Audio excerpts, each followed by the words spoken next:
The inside scoop with Alex and Jeff.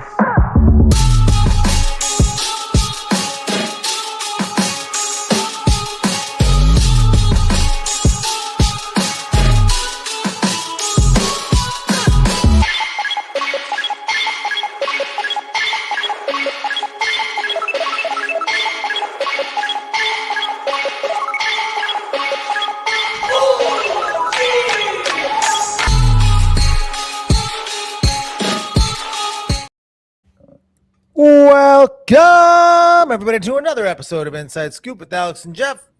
I'm Alex Dingman. I am Jeff Doss, and welcome, everyone. This is our 7th anniversary show of Inside Scoop. Kind of crazy. And I am super excited to have on one of the best people that I have met in this sport, and one of my friends as a young, as I guess a teenager. Yeah, we were teenagers when we first met. Right. Chris Millares. What's up, guys? Thanks for having me on. Right. Thanks for being here. Hand claps to you, my friend. Yes, sir. We were fans. Jeff, do you remember those videos? I didn't even know who did the production company, Black and Blue. Yeah. Yeah. Oh, yeah. We were on those videos all the time. We used to watch and like take notes. Like, we have to kick like this guy. We have to do this. And we watch everything we saw in those videos and go back, wet our hair like Carmichael Simon and spin in circles, like, when you jump kick, like, yeah, that's how you win. That's what it is. But Exactly. A long time. And let me say, man, seriously, always been a gentleman, always been cool, class act. And it's such a great guy. Yeah, totally. So, and congratulations on 7th anniversary. That's awesome. So thanks again. Yep. Thank you, man. Yep. It's definitely Thank you. cool. I've just been riding coattails for the past 7 years. What's that? Alex, tell me about you a little bit. I recognize you, of course, from the cast, right? And Yeah. Well, I've been a competitor for, a couple of, a couple of decades, but right. almost a decade off from that. But yeah, it's been a lot of fun having the show with Jeff. This is the 7th anniversary of it. It was really funny because you know what? I don't think I've ever mentioned this before. Before our first episode together. Yeah. This is a real story. Because Travis is the architect of all of this. Travis Plowden is the architect of the whole thing. This is really what he told me.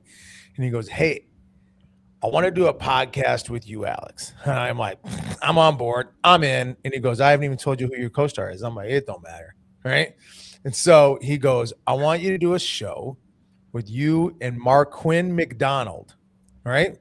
Right. And Marquin McDonald, he's Chicago. He is Chicago through and through. He's a TAC, Tanks and Academy Chicago black belt, a good competitor, good fighter, but he's just a good dude, right? He's really, really he's a philanthropist. He's very much when I say like he is Chicago, like he does everything like in this. He's really, really cool. So that was the plan, is that we were going to get together, and we couldn't really figure it out. And we were trying to figure out, like, are we going to do it online? Are we going to do it in person, since we're both kind of local? And then Travis was like, "Wait a minute, scratch that. I think I got a better idea."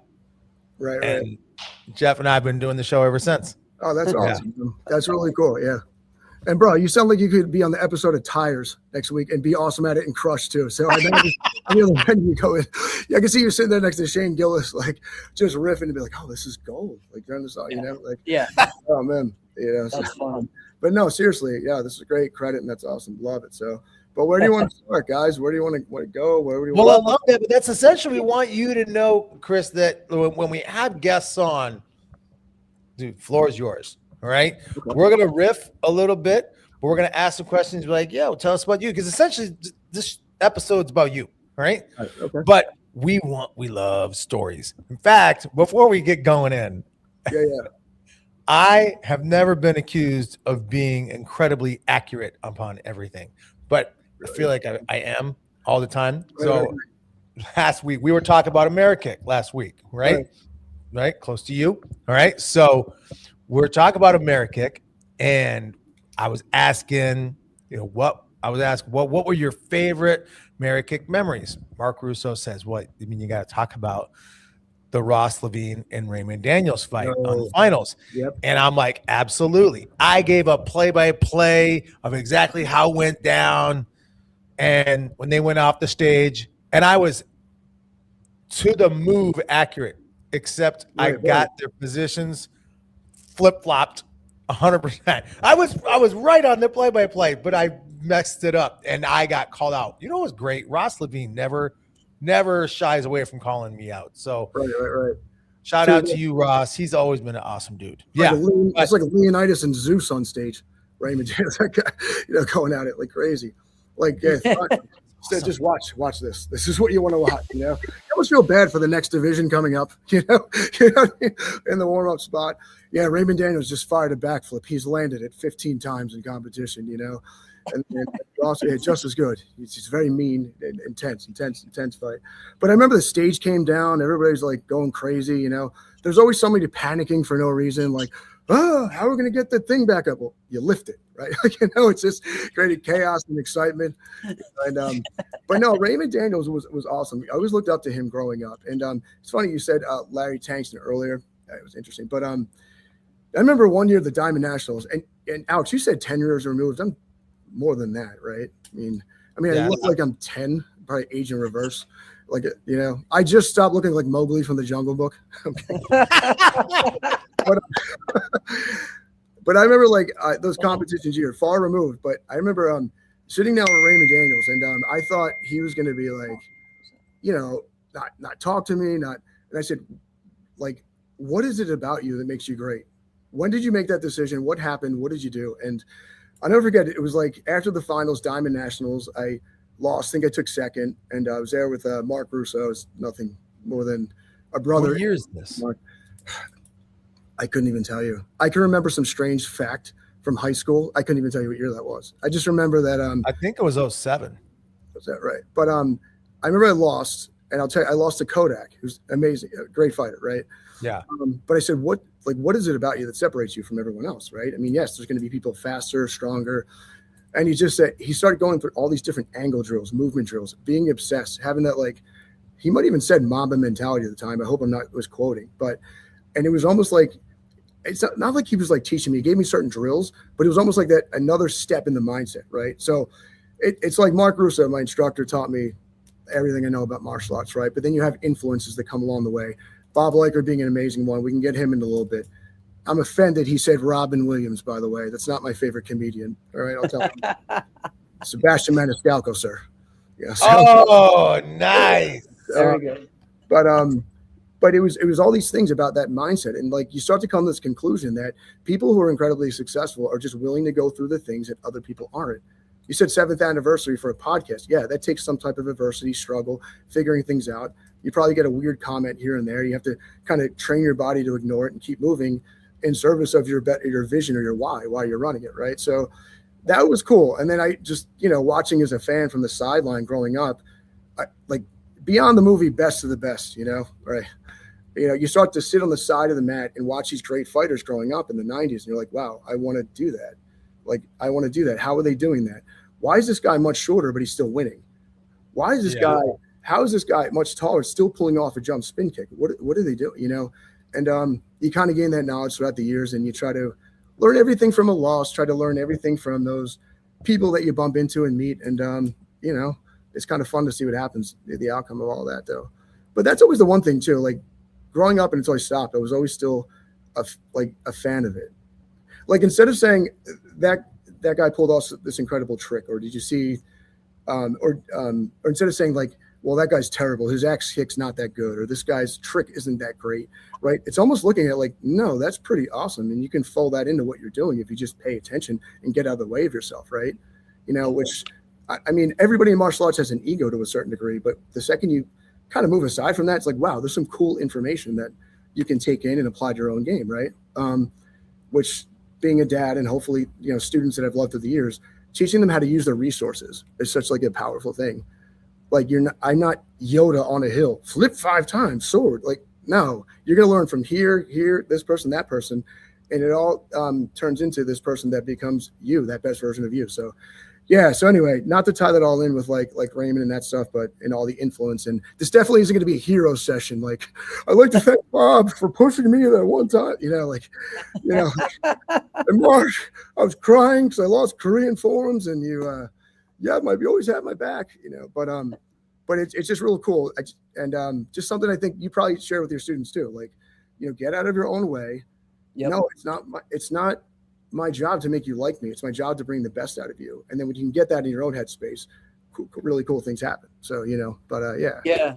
Chris, it's funny because I had that conversation right before I got ready for the podcast, because I have black belt testing this weekend. And so I'm making, giving that whole thing, getting them understanding that, hey, you're not going to like me after it until it's completely done. It's just the way it is. Right. But they'll come out better.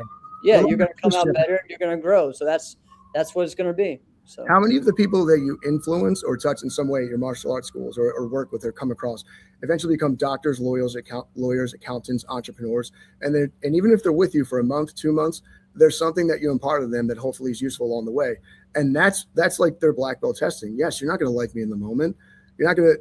You might think I'm the meanest person on earth, but it's all about extracting the best for you. I just said it to my daughter a little bit ago, like what's one of dad's favorite movies, Miracle, right? Where the hockey coach is yelling like, again, but it was all this big ploy to bring out the best out of this like unique group of players to win the Olympics that year, which was real cool. But yeah, and not to go too far into this like motivation, inspiration, Tony Robbins type. Love it. We'll definitely get to some stories but no, I just thought that was worth mentioning. No, that's a great one. That's definitely it, Chris. Let's go ahead and let's share something, because we did share last week on the show too about how NBL was different with the intros and the walk-ins and the just the performance that we had or that people had back then. And so I got into one of the ones of talked about Nick, talk about you coming in on a skateboard once. You had all kinds of stuff, man. What are some of the ones that you did that stand out to you for musical forms? Do you realize after this, some of our students may quit once they know this out? I know. Because this wasn't on YouTube. This was on the VHS filmed by from some team that had 18 cameras and batteries that never seemed to work. That's right. David Clifford says he loved the 007. The 007 was cool. Yeah. Carol, do we have the backup charger? When they're trying to like you got 8. But I came in on a skateboard. I want to know how you thought of this. Well, so growing up in the city, there's a lot of you see a lot of kids skateboarding, like Okay. And by the way, I was never great at skateboarding. I tried to pick it up later on and just failed miserably. My son picked it up like this, me, forget it, But I actually went to some kids in the neighborhood, like, how do you do that? I just want to do that trick right there. How do I do that? Yeah. Because I guess at the time it was considered a cool thing. I'll say considered. Yeah. Because I look back at it now, like Nick was Indiana Jones. I was the Back to the Future guy on the skateboard. That was the theme, Back to the Future. Yeah. Oh, that's right. Back to the Future. And I've never watched that movie from the beginning to the end, by the way. But like, stop. Wow. No. I know. A lot of I gotta step my game up there, Alex. I'm sorry. But I wasn't running around like and when someone comes, Marty McFly, I'm like, I don't know. But that's it. It was you had to be choreographed to the music. If you could go with some type of theme, and if you could pull off the intro, do some type of skateboard trick and walk in under your arm and use it for that would somehow enhance the performance. Yeah. Or take away from the fact that you weren't doing the same things, same types of flips and tricks that the other guys in your division were doing, But either way, it was like a performance thing. I learned one trick. I've never been on a I've been on a skateboard, but not like that ever since. Like one little flip trick to walk in, and I think a 7 or 8 year old kid in the neighborhood taught me how to do it. His mom is so cool. Come home, and I'm saying, do that one more time, buddy. No, one more time. Mom, hold on, Mom. One more time. I'm like standing there with a skateboard. So, but that was it. Now, Nick was Indiana Jones. Yeah, Nick, and he had a whip and everything. Oh, whip. He had the hat. he had Harrison Ford's autograph. No, Wait, so all right. Yeah. So for someone like me that did only like a handful of NBL events right. in life, right? So I wasn't exposed to all of this creative madness, right? So the biggest like theatrics that I guess someone like me would have seen would have been like The Crow. Butch Togasala, you know. But even in the 90s NASCA, it was kind of tame and compared to what it was 90s NBL. Or like the biggest thing that we would have seen was Carmichael doing the Crow. Yeah, doing the Crow. Yeah, that's the biggest one, right? Was cool. It was pretty iconic, right? But that sounds like it's an everyday thing at an NBL tournament. It sounds like this. It could be a dozen like cosplay forms going on at the same time. Yes. Oh yeah, this it's like a movie set. This one's dressing out to be one of the good fellas. Is that guy Tony Soprano? You know, like, what is this guy trying? What is he doing? And it was a fighter warming up with, you know, but with the cigar, like, hey, Silvio, you know, but okay. So listen, I'm out of touch, and one of the cool things about aging, if there's anything cool about getting older, it's almost like I get to take a look at like an outside perspective looking in, and by the way, the observational humor is insane. It's funny, which is why I love like running the finals, and you say certain things that you weren't able to see when you're inside of it. Word. But you observe now NBL. Now Jeff, correct me if I'm wrong. You had to be choreographed to the beat X% of the kata, right? Like if you use music, 75%, something like that. You had to do X number of kicks, like standing kicks, X number of hand combinations. That was my daughter in the background. I think she just wanted to get on camera. There you go. And I think it was like you had to do at least 3 kicks in a row without putting your foot down. Down. And I guess this is funny, but part of me thinks like, do we have to do the costumes because we're looking for some type of edge?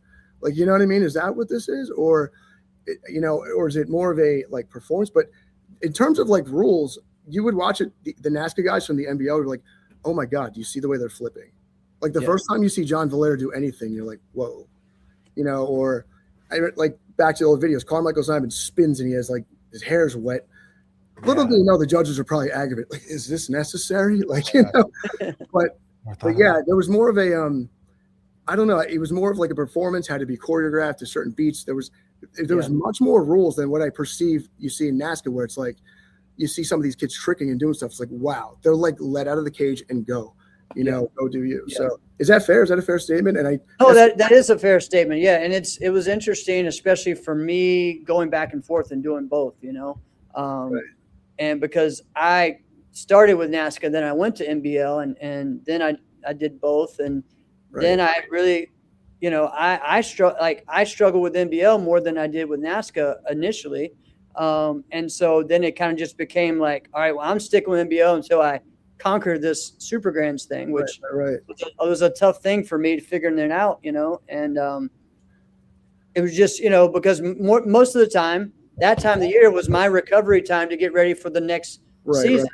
And no, like that's when you got to kick it into high gear to get ready for Christmas time, right? No, bold statement, but like, I guess, well, of course, NASCA won, right? I mean, when you look at it, it's But didn't you feel like this is like that though, Super Grands and NBL tournaments? Don't you feel like you almost felt like there was a certain type of behavior that was expected, otherwise you're going to get fined, or like, you know, you must not enter the. I guess they had the caution tape, and if you went under the caution tape, you would get fined by some arbitrator in the mail with some official letter, and like. I was like, what is this? You know, it's like, it was really, when I look at it again, from outside looking in and thinking about it, it's like, there was a lot more, I don't know. I just don't know how cool that was. Right. And when you're talking about a sport that shows the culture that blends this creativity and you want like the Leonardo da Vinci of extreme forms, figuring out magic on the mat and doing something that's like, whoa, I just think that NASCA would facilitate that more forms wise when you look at it, like in terms of like tricks and explosive. Now, the costumes, I don't know, Jeff. I don't think they lasted that long. Might have been 15 or 16. No, it faded out in the 2000s when really a lot of the NASCA guys and the other teams came in. You know, when Team Elite came in, when CS came in, when JPM came in, and then it kind of evolved. The sequence kind of was the last sequence uniform I saw consistently was probably in 2000, and then there was a few people that brought it back and stuff, but right. Or maybe they said, or maybe that kind of wave came in like, all right, let's lose the costumes, let's go. Yeah. So, maybe let me ask you guys this then, as the NASCAR guy, right? Do you think like after the 2000, when JPM started dipping their toe in, CJB and SES, just like you mentioned, when they started coming in, they likely weren't wearing the theatrics like that. They didn't have any sequence on. So was it those guys winning? Did it almost change the perception and the culture to be like, all right, we can get rid of the theatrics and then start focusing more on how to beat these guys? Is that kind of what it felt like? Yeah, okay. So once, no. And Alex, if I could throw something in there, right? I guess when you get to that level in any type of sport, football, basketball, baseball, whatever, sport, martial arts, you have to eliminate everything that just doesn't allow you to get to the highest level of you. I mean, LeBron James spends what, $1 million a year on his upkeep and health, right? I think it's just. I think, do you get to this mindset where it's like, let me lose the hat and the skateboard, and I'm going to spend more time tricking and flipping, and I'm going to get obsessive about it until I can do what they do? Because this is just my opinion, perception. Again, been out of the game, a long time, but when you look at NASCAR competitors that came in, like, you're like, whoa, it's like a different level of acrobatic skill, right? Now, then you have, remember, Jeff, the NBL guys who argue, yeah, but their basics need some fine tuning. Like, yeah, but at the same time, a lot of NBL people, there was a lot of NBL people whose basics were not good either. And that was right. From us coming in from NASCAR, we were like, oh, these guys are sloppy, but they're hitting the beat. So, there was that. Yeah. But okay, if I had to, pick one, yes, the NASCAR form that you watch and the adrenaline and the rush, that's something that, me personally as a fan, I was always drawn to. Versus that type of thing. And and you're right, there was like sloppy over here and there. Yeah, it was both. Yeah. Well, and for me, Chris, it was, let's see. Actually, I thought in many ways there was more flipping in NBL, but there was more tricking in NASCAR. Interesting. So what I mean is because the rule was you can have up to 7 gymnastics techniques. That was it too. Yeah. So everyone put more gymnastics flipping into it, and NASCAR was more creating tricks, which technically weren't a gymnastics technique. So I could do interesting. I could do a technique that isn't considered, that's not in the gymnastics handbook, and be okay. And that was kind of a thing where people were trying to figure that whole thing out, right? That is so interesting you say that. Yeah, so that was kind of the way, and for me as someone who never did a flip, especially competing wise, I was trying to be creative in different ways with my kicking and then my jump spinning, my 720s and stuff like that. And we are the artists that we are, right? And that's a cool thing. Right. And so we have to try to figure that out. So that's where I thought, and let's go to you, Chris, because let's see that shift from 2000 where you were super creative and you were super choreographed and everything. But then when you came back and you went to adults in 2001, like you said, you really focused on the tricking and the flipping. The tricking and the flipping, And you started making grands on stage as an adult and winning grands in forms as well as in fighting. Oh, yes. No, absolutely. And I'll tell you the day I quit too, which is real funny. Like in terms of, I can't do forms anymore. I'll tell you, it's actually a funny story. But going back, I remember, this is funny because David Douglas, I'll never forget, there was a Super Grands. Remember that name? I think the guy's. Oh, yeah. Oh, man. B-twist, 540, hook, aerial. He was explaining to a judge how a B-twist was a martial arts move and not a gymnastics move. And he would just perform it over and over again. And he would do that into a 540 until, as he's explaining, I'm like, this is the most intense PowerPoint ever. This guy's got visuals. He's flipping all over the place. He's like showing. It's like you play a video game. You press the button over and over again. The character keeps doing it. He was doing that while articulating why something was a martial arts move as opposed to like a gymnastics move. So you're right, Jeff. Again, like a round off traditional like back tuck like you'd see in gymnastics versus like a round off flash or like a cork, something like that. Right. That's a cool distinction between NBL and NASCAR. If I had to, but yes, once you see that, then you start to realize, okay, there's another bar. Like, I don't know if I never speak for anybody, but I feel like if you don't have that next bar in like martial arts, whatever it is, I mean, it could be for teaching, fighting, sport, martial arts. it eventually just you fizzle out and you wind up talking about the old days, right? I mean, it's just like Correct. that, Correct. which I say that knowing we're going to talk about the old days. We're talking about the old days, but yeah. No, but it's our commentary on the Right. old days. But there's another bar. So then at that point for me, it was, yeah, I want to learn how to do that. If nothing else, I just think it's cool. And there's some type of skill set of throwing your body in the air, twisting, contorting, and landing. Like Steve Tirada. Did you watch that guy? Exactly. Steve Tirada definitely pushed that, you know. Pushed that. But yes, it was over and over and over. And it's crazy the amount of work that you have to put in like anything else. So now we're stripping the costumes. We're, really focusing in on what it means to what you have to do to be great at this and eliminate the things that don't work. And remember, you're balancing school, college, life, family, all at the same time. And once you get to that point, you just practice obsessively over and over again. And we didn't have YouTube. I mean, we'd had, I hate to say that, we had DVD and the VHS tape. Matchling came out just around that time. Sport martial arts just came out during that time. Like 03. Right. No, like before that, because actually. That's right. It was not before that. Yeah, in 2001, because of how amazing the junior competitors were, they put out a DVD, right? Right. A DVD of all the top junior films competitors, right? And it was from the end of 2000 to the middle of 2001, and it featured a lot of NBL and NASCA, and it was really cool when you looked at it because most of us were competing both circuits at that time. It brings back so many memories because remember the whole campaign was "We're not black and blue" production. We're not black and blue. Which is right because it was really they would dig at these athletes that were just trying to get better and learn, and like it was just a much healthier, I guess, reporting of sport martial arts as it was. So, but I'll never forget it because I went back to the school and Mark Russo's huge influence in my life. He would say, like, you want to be great, do it over and over and over again until you can't stand up, and do it again. You've got to go places in your head that people aren't willing to go. You want to be the best. You're going to lose to the best a few times, but you have to learn from it, keep growing. And you have to earn your opportunity. You know what I mean? It was like, that was like a sediment that when I met Bob Leiker, I mean, we can get into that in a second, why that clicked for me. I don't even think he knows this because I never told him this to his face. Like, actually, like how, like what he meant to me as a fighting coach, like what that influence was right there. But we'll get to that later. But no, you're right, Jeff. And it was just practicing over and over. It's the David Douglas I mentioned. It was the B twist. At the time, they called it a barrel roll. Yeah, barrel. Yeah, that's what we called it, barrel. 540 aerial, and then it was aerial hook 540. Times 360 hook.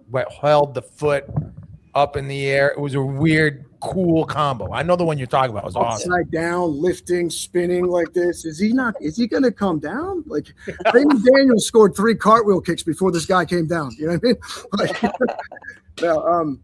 But then it was that, and then that's when it kind of elevated a little bit. And I remember, my teammates, I was on stage one time, and I felt like, oh my God, I'm starting to get it. Like, wow, putting these together, and you kind of see the process. And it had some success. I wouldn't put myself. Well, yeah, but Chris, like, this is where people don't give you the credit. You were the first person that did a cheat 9 in a form on stage, like ever.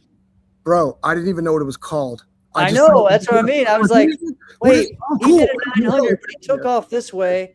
What is this called? Like, all right, he's doing a 900. He's doing, instead of a 720, he's hitting with a round. Like, it was so cool in the way you set it up. Yeah. It was cool. We were all like, because Daryl Lewis and I are both like, yo, he just did that. Right.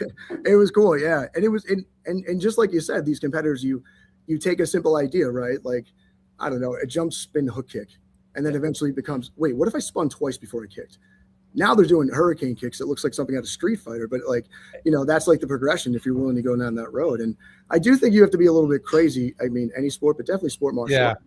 Let me contort this way and try this while I'm upside down. Like, the closest thing I've seen to that, like even before that period when I, was winning a little bit, Rory Bratter as a kid. Yeah. You would look 3 rings down. This kid's back flipping twice. He's like, it was insane. It was, it was just really, it was really cool to kind of see that. It was like ahead of his time type thing, so those are like the influence that make you want to be good about it. Now, I'll tell you the day I quit doing forms, I was done, right? I'm all ears.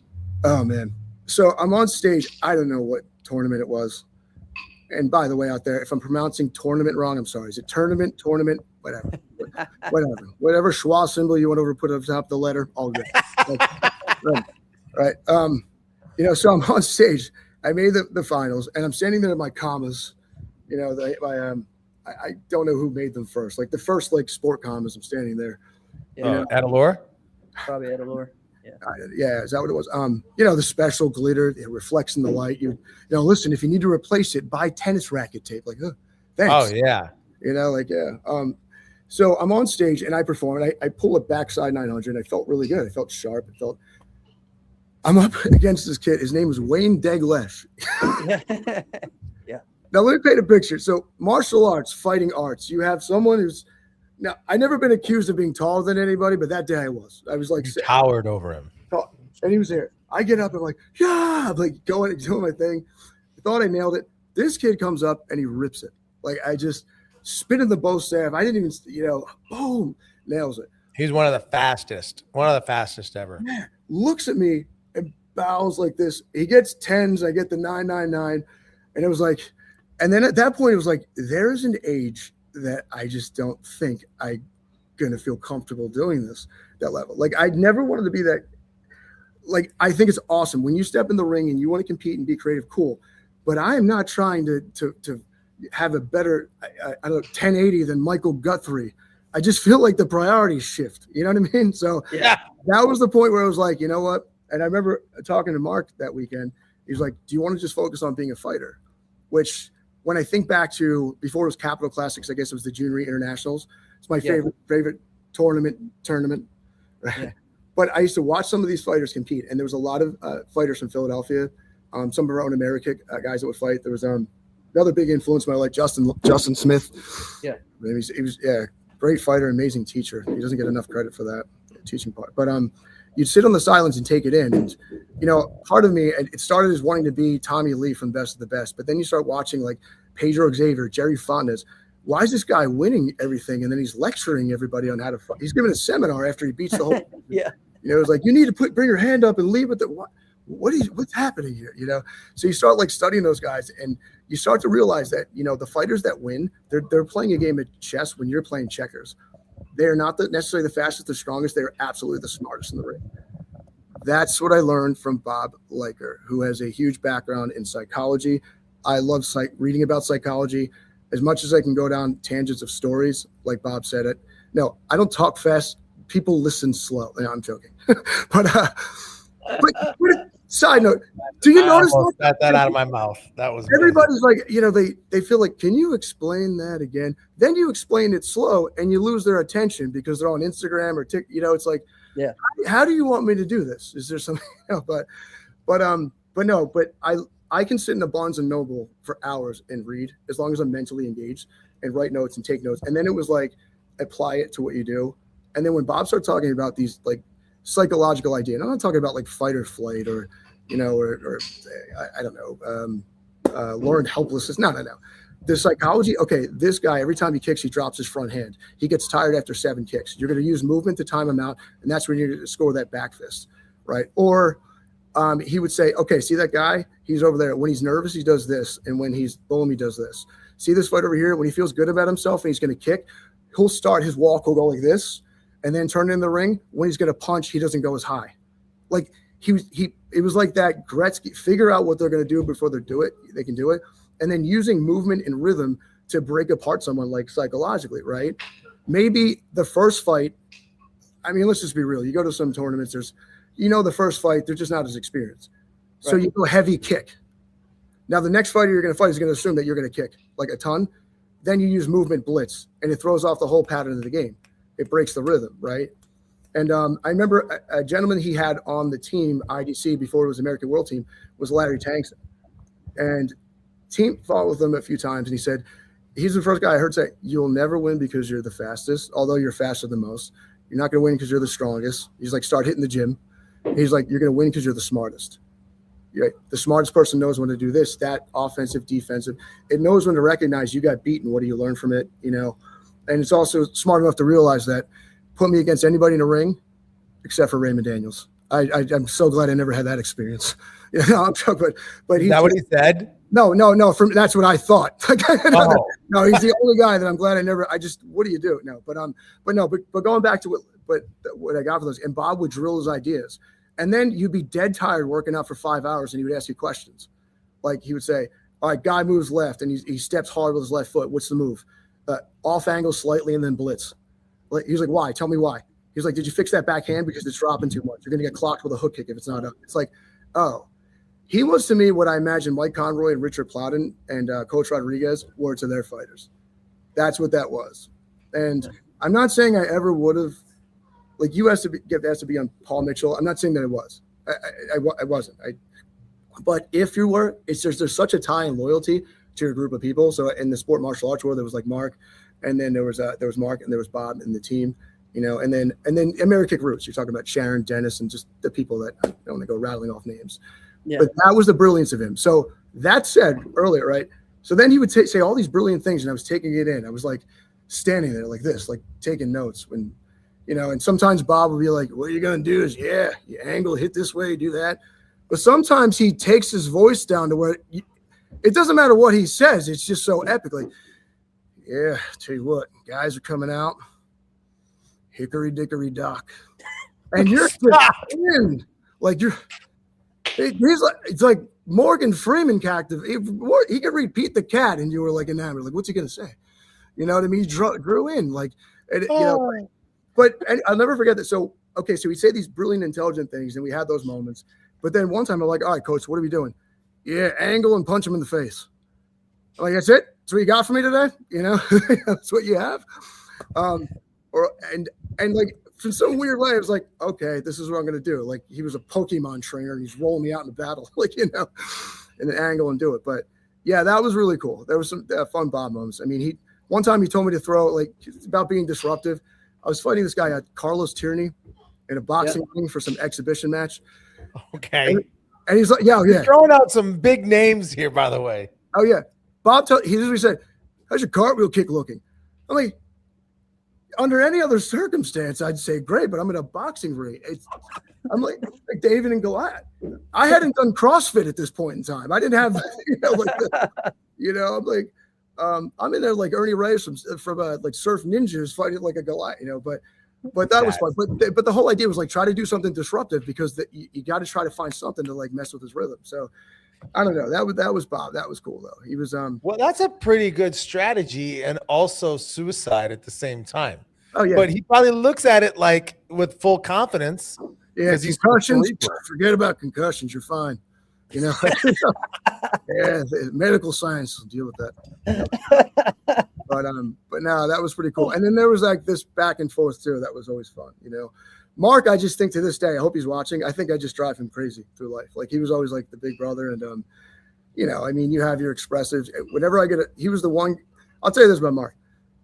He's the one guy that I will listen to. I will absolutely go and listen to. He's the Professor X of Amerikick. You see all these like talented instructors, and you see team members, and you see personalities. There's a way of just keeping it in line and keeping it running in the same direction. And much as I have told him that, who knows if he's listened? But I hope he kind of heard it now. And that's, I think, the magic of that, which was kind of cool. So you talk about him and Bob pairing up. It was all good. That was it. But I know you guys want some different stories. Let me give you one on fighting real quick, just so I don't forget it. Yeah. And I want to share just about you and Mark's relationship too. But go. Oh, did you want to go there first, or Yeah, I'll do it just because the only time I've ever seen you mad was you defending Mark. Okay, and this is a story that I shared on the podcast years ago, Alex, and it ended up being the craziest night of all time. And I don't even know if we're going to get into this, but it kind of all started because Chris was defending someone who was talking trash about Mark. Yeah. And it kind of started a roller coaster of the craziest things of, remember the story where I said I was sitting in Waffle House and then, Matrix hits this guy. Wait, that was because of this? Yeah. And then, I might have forgotten that story. Then, the story of Raymond Daniels centering a street fight out in the parking lot. Oh my, I watched that. Yes, I remember that all this was because Chris was yelling at this guy and everyone started – I don't know. The guy just had it coming, man. No, I remember he was talking. The reason all that started? Dude, but think about what you just said. We can't gloss that over. I'm sorry. I know. No, we're not. Raymond Daniels was refereeing a fight at a Waffle House. There was eggs on the griddle. There's waffles and syrup and families, and they're going like this. You know who watched that whole thing go down? The comedian Steve Harvey. Yeah, Steve Harvey was up there. Yeah, he comes down and he gives like Chris, me, Nate Windsor, Daryl Lewis, Willie, all of us like T-shirts. Well, not him, but someone from his team. And I had this like Steve Harvey T-shirt, like comedy tour T-shirt for years. Just left it. I had it and I was like, I need to keep this, but I think it got thrown away. He was judging a street fight, so I guess there was a parking lot. So there's cars coming in. Your workers are probably beside themselves. They don't know what's going on. Like, they're probably from the city, like or something. Yeah. What are you doing, right? But that was hysterical, and this guy was causing trouble, talking trash, and then I'm not going to put my daughter on the spot, but the other day she said to me, I'm going to count down from 3, and you tell me what animal we are. He's like, if you had to be an animal, what? 3, 2, 1, wolf. It's almost like we said it at the same time.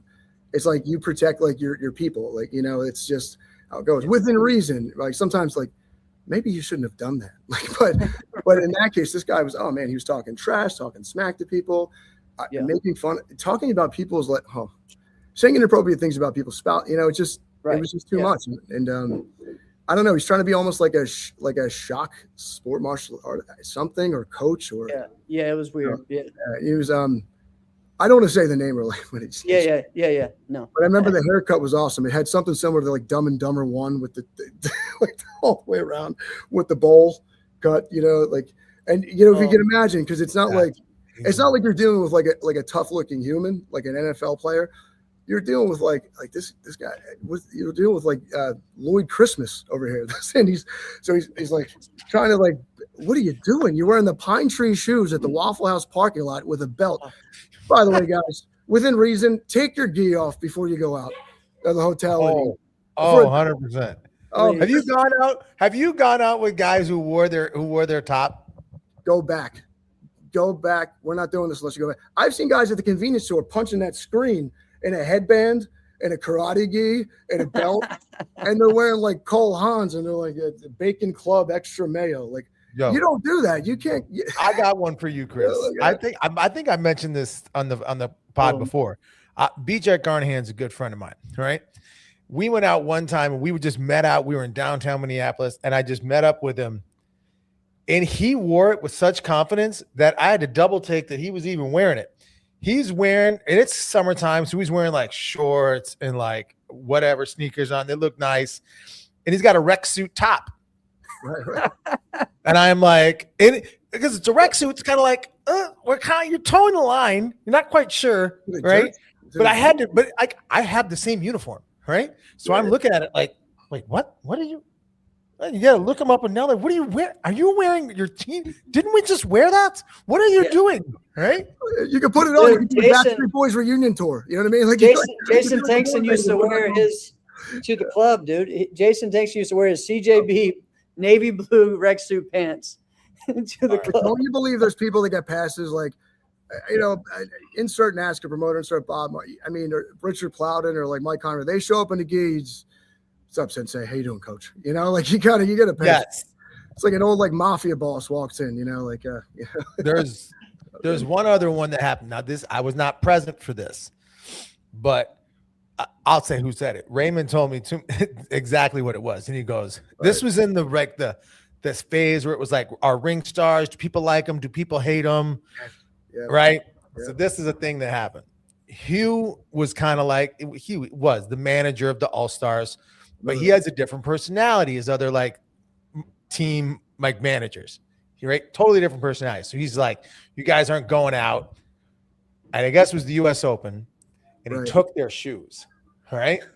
Oh my God. And so then Ray was like, these ring stars are nasty. And I'm like, what are you talking about? And he goes, yeah, Hugh took our shoes, told us we couldn't go out. Right. And I said, I'm a grown man. I'll go out if I want to go out. Right. They went out in ring stars. They went out to the club in ring stars and fought with them the next day. Oh, that is hysterical. That's a great story. Yeah. What's the moral of the story? Don't steal their shoes, bro. Like, no, I'm joking. But could you imagine that conversation? Like, guys, I took your shoes because I didn't want you to go out. Imagine like some of the top fighters on that team. Like, here we still did it. Oh, we cut. Exactly. But what? Yeah, maybe they started a trend. Like if it was TikTok back in the day, TikTok trend. That's hysterical. Yeah. I mean, I'm surprised Joe Greenhall didn't yell at them. Right. That guy's hysterical. I don't think that guy knows how funny he is, but when you talk to him behind the scenes, I don't know. It's always been kind of cool to me. But no, that's a great story. I forgot about that Waffle House story. Like, where are we? Did that ever happen to Jordan, Pippen, or like, I don't know, Peyton Manning? Did they ever end up at Waffle House throwing footballs with like Bruce Buffer? Like, that's right. So I was back at that hotel this year for Brian Pinna's tournament, and I was like, all right, I'm going to the Waffle House. They tore the Waffle House down. It's not there anymore. I'm like, wait a minute. In South Carolina, they tore a Waffle House down? That makes no sense. What do they put up? Let me guess. A vape shop? I'm kidding. Yep. Like everywhere. No, you're right. You're actually right. Was it really a vape shop? It's amazing, right? That's going down. What's this place? Oh, it's a vape shop. Oh my God. That is kind of the MO. If you look at that, you'd be like, oh yeah, Midwest tax closed. What's going in there next? Next week it's a vape shop. That's what it is. It doesn't matter what it is. Like it's either like the best laundering business there is, or it's just like the margins are amazing because there's no way they're just popping up like popcorn. In Philly, it's vape shops and cheesesteak places. Everybody. In Philly, yeah. Like of all the things to be focused on, hey, you've been following the cheesesteak wars? No, I haven't. I have children and a job. No, I'm kidding. So karate school. No such thing. But no, I'm joking. But it is fun conversation. So, yeah. But is there just no such thing as too many cheesesteak places in Philly? There are ones that are significantly better, and there's like ones that've been around forever, and there's. But like they're all pretty popular, right? Not necessarily. I mean, if you go to a regular pizza spot, you can get a good cheesesteak. But if you want to go for like talk about trimming away all the things that don't matter, like no, forget your pizza, screw your fries. We're going cheesesteaks. Like those are the guys that are hardcore and like, let's make this the best recipe ever. Right. But there's a couple of them that are the top. And yes, it's really tough in Philadelphia though, like you said, to bump into the spot and not get a good cheesesteak. So, wow. That's cool. It's just like karate. Everybody tells you how their instructor does it better, or like, well, of course. Of course. But I don't want to forget the Brian Plimple story. Yes. Please do. It's real fast, but he was Bob's coaching me. It's team fighting, and we're at a Texas tournament. I don't know, I forget which one. Probably El Paso, maybe. I don't know if it was that, but I remember we were team fighting, and then we were Brian and I going at it. Right, Brian punches me in the face harder than I've ever been punched. And I don't know, and I'm trying to teach my kids this. You get punched in the face, you don't get disqualified. You wipe the blood off your nose and you get back in. Like that's what you do, right? That's what you do. Not like and cry like what? No. So you can't show them that it affected you because now they're going to hurt you more. Yeah, right. Or remember when DQ was a thing, like trying to win because there's that's crazy. Trying to win because you're bleeding. Like I don't know. I just don't think. Why do we travel here to do that? Right. But I went back to. I swear, you called it timeout. He had the fanny pack at the time. That's when it was cool. Then it wasn't. Then Joe Rogan brought it back. But the fanny pack, the chapstick, he does the thing like, yeah, you awake now? I'm like, yes. When you get tackled by an NFL linebacker, you're awake. It felt like I got tackled by Brian Urlacher. Like, could you just get him out of it? They put him.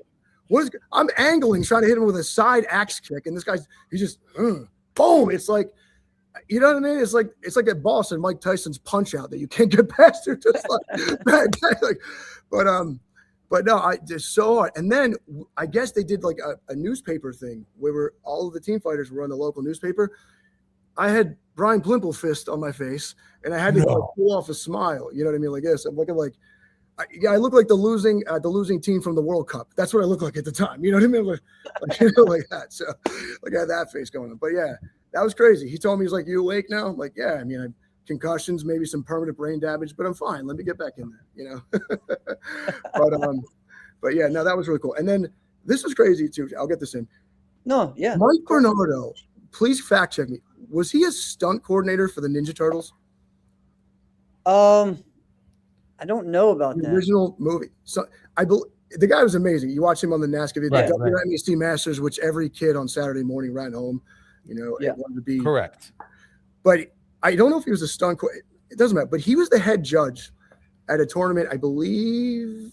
I'm not even going to quote a city. Who knows? Yeah. No, Lord knows I'll offend somebody. No, it wasn't in El Paso. It was Austin. Like, I'm sorry. That was an important detail. Like, my bad. But he was the head judge. And my teammates, Kevin, Ronell, Bob was coaching. We were at IDC at the time. Shaquille O'Neal had a karate team at the time. It was called. Oh, yes. So this is WSKF. So, yeah. We're on stage at the WSKF. We're on stage at the finals. There's like bleachers, and you know how it goes. They watch the extreme tricking, and then all of a sudden people have to migrate to the bar. So we're, but there's a little bit of a crowd. Mike Bernardo is the head judge, the choreographer for Ninja Turtles. I don't know if he was a Ninja Turtle or not, but I'm pretty sure he was. We're fighting Shaquille O'Neal's team on the other side, right? Yes, He wasn't there. Shaq wasn't there, thank God. But now, my teammate Ronell, this kid did the bow, punched him in the face, like the match didn't even start. Then there's a brawl. You've got me running in. I got someone in a headlock. I don't even know who it was. It could have been like a family member, and I apologize if you weren't on the team. But I was like uppercut. Ronell comes in. Kevin came in. If you remember, Kevin had this sick axe kick. He was like he skated across the floor. I'm like, don't do that. It's like a real fight. Like Alex Davidoff, who Bob calls fresh, which I don't understand what anyway, but all good. Yeah. He runs out of the stands. He's wearing those like Kenneth Cole slippers. One falls off. He's shoeless. He's running into the mix, and it's a bench clearing brawl. Shaquille O'Neal, the Ninja Turtles, the choreographer, and then our team are battling on stage, and they pull us up. Like, you couldn't script it like anything else. And then I think it was online for a little bit. Can you take that down? You know how people get. Yeah. I'm very concerned that our students will see that, and I don't want them to see us in a certain light. But yeah, that was a really memorable moment. And I think we finished the fight and we won, which is cool. I mean, was J-Dog on that one, on one of those teams? Because I think he fought with them for a while. And I know Brian Young fought on that team because at one point, like, that was the dad was one of the main, like, that was the one who got. And they were great fighters. It was just, I guess, the one guy in particular that kind of went out. But it was interesting. And Ninja Turtle actually saved the day. Like, he actually came in. If he strapped on the blue headband afterwards, that would have been it. That would have been like the exclamation point. So, yeah, I mean, I know he was in some movies. He was in the Shoe Fighter movie and some other ones like that. But yeah. For sure. But yeah, no, good old Bernardo. That's hilarious, dude. No, I missed that tournament, so yeah, I was not there for that one. That was definitely crazy. I'm definitely, and I won't. Well, there's a few other stories too. Like, it's time to kind of move on from sport martial arts. When this is actually when I knew it was time to pack it in. I was going to fight the World Combat League. Do you remember that? Yeah. And I guess it's still around. Maybe it's called something different. No, it's not. There's karate combat. That's what I'm thinking of. I think that's what you're thinking of. And but total the World Combat League was a time. It was a time. And I remember you fight in it. Well, here you go. This is when I decided to move on. I was talking about the World Combat League today. This is so funny. Right. Oh yeah. One of our schoolers still had like the chair slips, and like had it over top of it. Like, maybe it's time. Let's just go to IKEA, get a nice new spread. But I don't know. They had like the slip covers over the chairs. But no. So Bob's like, yeah, we wouldn't make a run at it. Like, I think that's where the communication got to a point, because I guess like I kind of understood what he was thinking. You have that kind of relationship with your coach at some point. I said, yeah, let's go do it. Now I'm hanging out with Jason Borelli, and in a local like establishment in the city. We're hanging out, and I said, Jay, tell me about it, because I know you're fighting it. Like, what is it like? I'll never forget what he said. I don't even know if he'll remember this way. Every month, someone's going to try to take your head off and hurt you and kill you. Yeah. You seem to have a passion for martial arts business, entrepreneurship. You mentioned that Amerikick wants to expand and have more schools, and and you want to have kids. You express, do you want to do this or do you want to do that? Because you can't have both. He's right. That was it. Yeah. And it's like, find another way to feed that competitive addiction, and then luckily you get into things like fitness, different ways to push yourself, teaching on the mat, understanding that just because you can do a backside 900, that doesn't mean you can teach kids. Right. Do you know what I mean? Yeah. Things like that. And that was it. And it kind of And I was like, all right, I'm ready. And although I will fanboy out about certain things, like at the tournament, like I was done when I had to be done, and that was it. It's not like I miss it in the sense where I want to get back in there where, you know, so, but that was that. It made perfect sense. Yeah. That's awesome. Yeah. That's Yeah, it. So, Chris, what weight were you at that time? Like, how much did you weigh?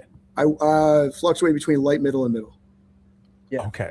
So And that was mostly NBL, Mm-hmm. which were different weight classes than NASCAR. So what's that weight class? I'll be real. 180? I didn't even pay attention. I just stepped on the scale. Yeah, no, I think so. Light middle was 161 and under. Light middle was 161 and under. So you were like the mid 170s. 163 and then mid 170. Yeah. Yeah. 170. Yeah. So Good times. you might have made a good decision. So I want to tell you. So I had the world. It's so funny because I had the World Combat League talk as well. Mhm. And I remember when it happened, Bill Superfoot Wallace came up to Elias Lemon and I at the same time. We're at the U.S. Open, and he's like, "You guys are some of the best kickers." You got me. What did he say? You got me. I'm hooked. Yeah. He's like, "You guys are some of the best kickers in this entire tournament." And Elias and I are like, "You freaking kidding me? Awesome. Yes. I mean, I think so too. So thank you." But right. And he's like, "You guys have got, there's this World Combat League, and I'm like, we're in."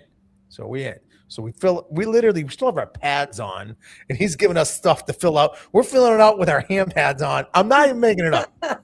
Right? We do that. We're like, dude, Bill Superfoot was. He came up, he said, Chuck Norris, fight TV, $1 million.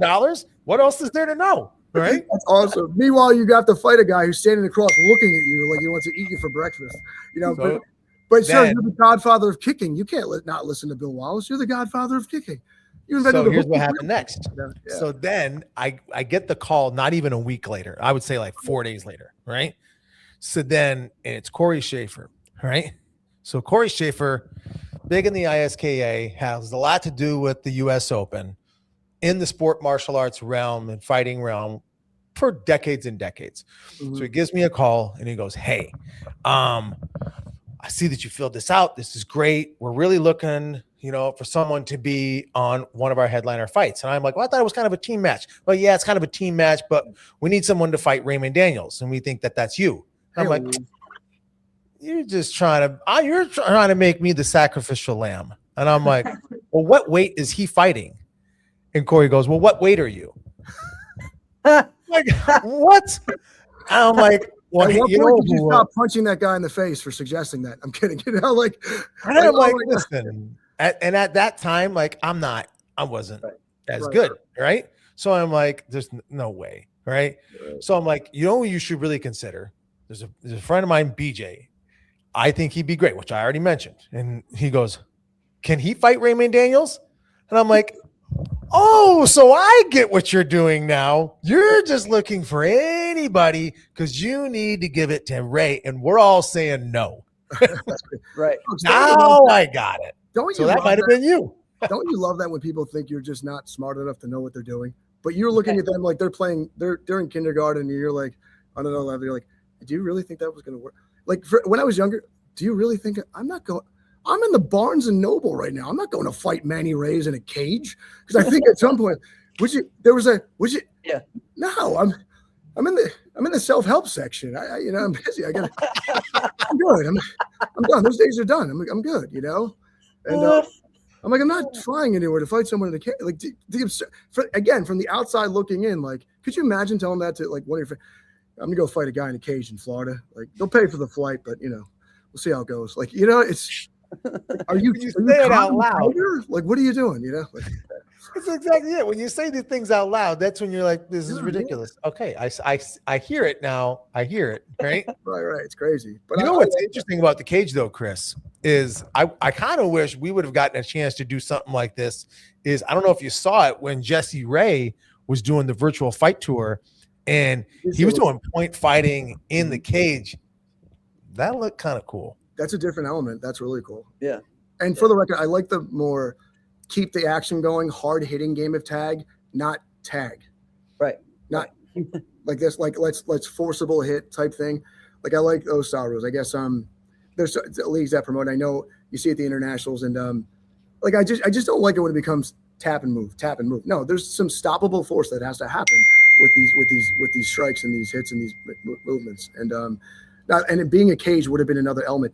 If nothing else, it's a cage. Psychologically, like something primitive must kick in. I'm in a cage, fighting it, and and just the whole environment, the vibe of it, just real cool. I'm not fighting the human cheat code, Raymond Daniels, and I'm good, sir. Good. You know, it would be cool. How about 2-on-1? How about he could use one leg? Was this Theocles? What are we in the Colosseum? What do you want me to do here? You know, like this is like, what am I, Spartacus? It's hilarious. It's hilarious. But hey, so Chris, hold on. I want to share, like, I want you to share some of your favorite rivalries. All right. So I know for me, the first one that I remember in reading in the magazine, you know, and that was the cool thing about NBL was you had the magazine, it had the write up for everything. And, you know, and it was all about you and Adam Longoria spinning hook kicking each other like 20, 30 times in each fight, you know, and continuous fight and then in point fight. And just for me, that was the first one that I think of, but I don't know if that was, you know, one of your favorite ones. I don't know if it's crazy. You say rivalry. I don't know if there have been a few times where I'm like, you know what? I will win. I have to win. I'm going to win. You know, Adam, I believe if we lived closer to each other, we'd be as close as family. That's how tight we were. And maybe people saw that and maybe they didn't. But it was one of those things where you'd go at it. And if you didn't go at it hard, it's almost like, what are you doing? Like, harder. Let's go. Push each other. And afterwards, there was always a hug. There was always a great job. And we hung out at every karate tournament. Every tournament, yeah. It was like, you know, you saw myself and Nick Perdon everywhere, right? People are like, you guys related? I'm like, yes, just different family tree. He's, you know what I mean? Like, I like, you know, I look like the Spanish soccer team. Nick he's on the Irish soccer. You know what I mean? It's just like, no, but no, right there was Adam Longoria. I couldn't wait to go to every karate tournament just to see, because there was a friendship, a camaraderie. Those conversations and the mischief you got into like after these events were so much fun, you know. But I will say this about him. He was the first competitor that I fought against, but I learned something about myself every single time I fought him. Ooh. And if I lost, it's odd. I didn't like losing, which is weird because I disliked losing more than I loved winning. I don't know if that was the healthiest mindset, but Adam was the one I didn't feel that. It was almost like, all right, my brother pushed me to be better. Like we were like that. We became like real tight real early. So I still believe to this day that, you know, if he was, you know, local in the area, and life takes you in every direction, but real close friends. But, of course, like, you know, you would go back and watch tape and say, okay, he fired 4 spin kicks before he started to lose endurance. So after the 5th one, you can time the blitz. The second the knee comes up and then go, right? Or you see, notice how he bends his knee before he steps in and does this. That's what you're going to time with your step in, chamber the knee, hook kick. You know, like, of course you watch film and pick him apart like every other fighter, going back to trying to be the smartest and not necessarily, you know, I mean, because be honest, like otherwise it's what, 2 men running into each other and who's tougher and stronger, who falls down first. But Adam was like that, and never any like, yes, competitive, but there never was like a negative like resentment or a rivalry like Celtics and I don't know, insert rivalry, Dallas Cowboys and Philadelphia Eagles. There wasn't anything like that. It's but love. Now Jason Borelli, I don't know if he was my favorite person to fight because I guess the game was similar. He was just at another level. He was older. And I love fighting. It was like climbing that mountain. What can I score? What can I do? Maybe I lost 4-1, but I didn't lose 7-1. Maybe I lost 5-2. I gained steam.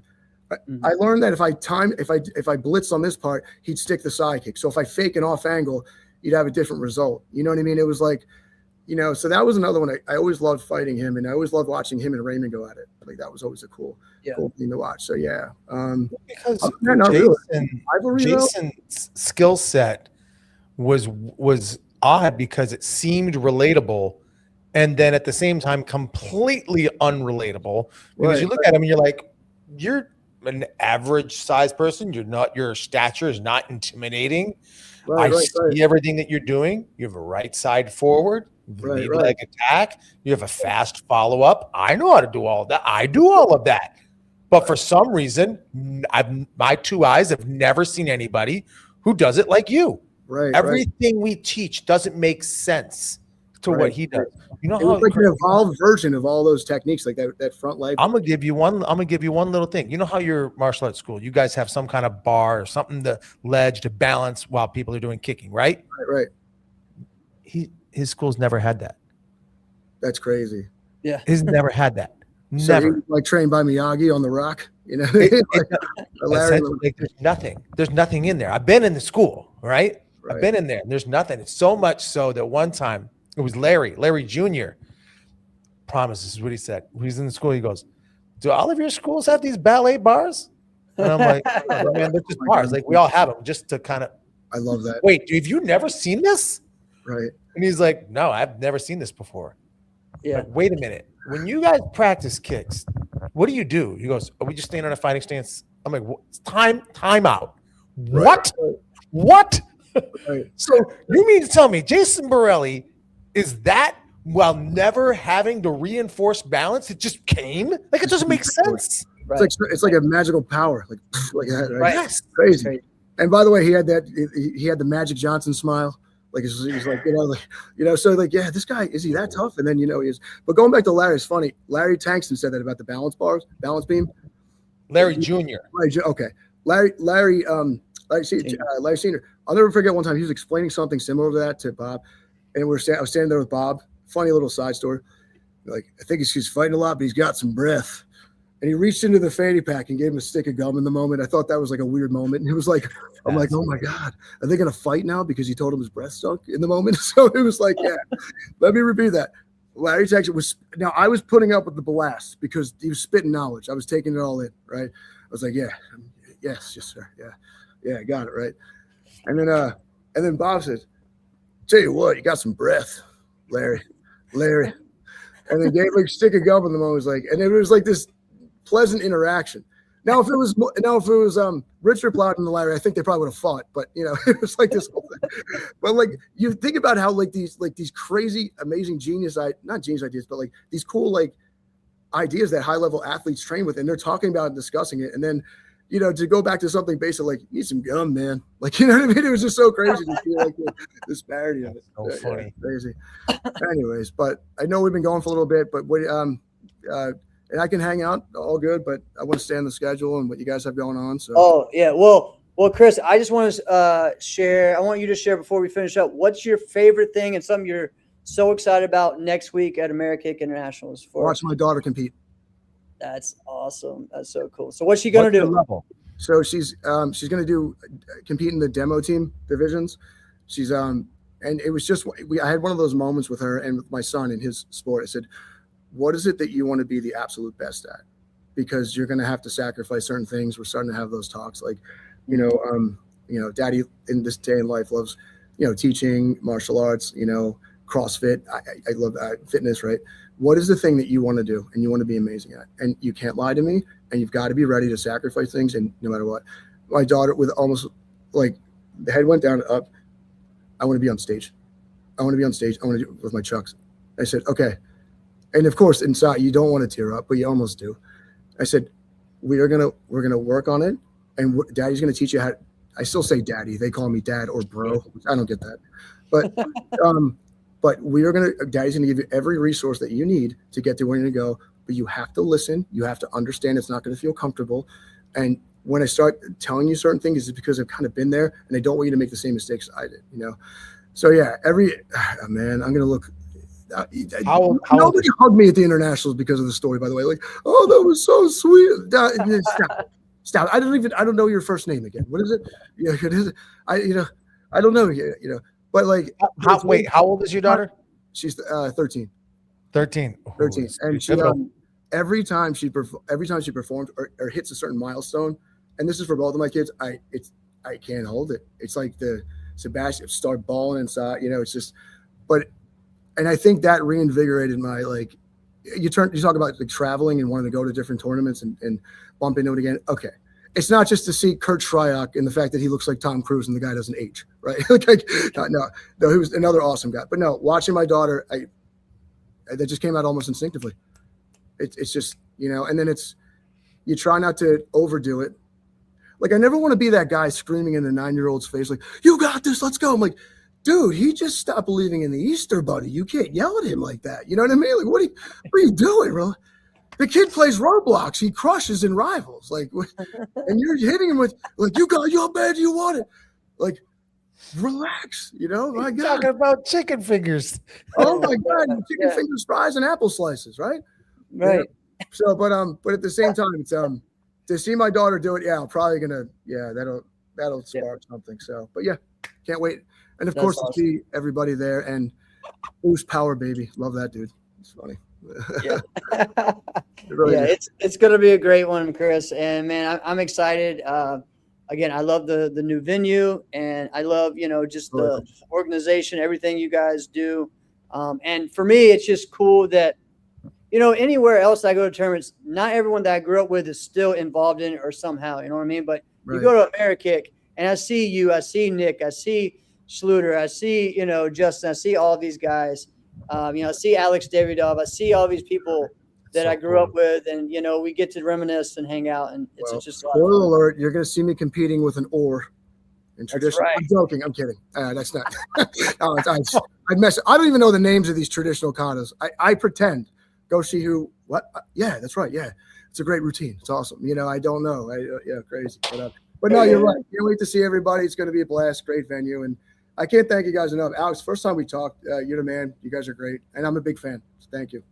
Awesome. I'm now a big fan. This is amazing. Chris, So you much got to fun. be on every anniversary episode because this is Yeah, awesome. it's been so much This is fun. one of my favorite ones we've ever done. This is so I'm gonna cool. be the Artie Lang of the Inside Scoop. Oh man, right. awesome, guys. awesome. Thanks, Chris. Have a great rest of your night, bud. All right, later, bro. Take care, dude. Talk to you soon. This has been another episode of Inside Scoop with Alex and Jeff. I'm Alex Dingman. I'm Jeff Doss. See you guys next week.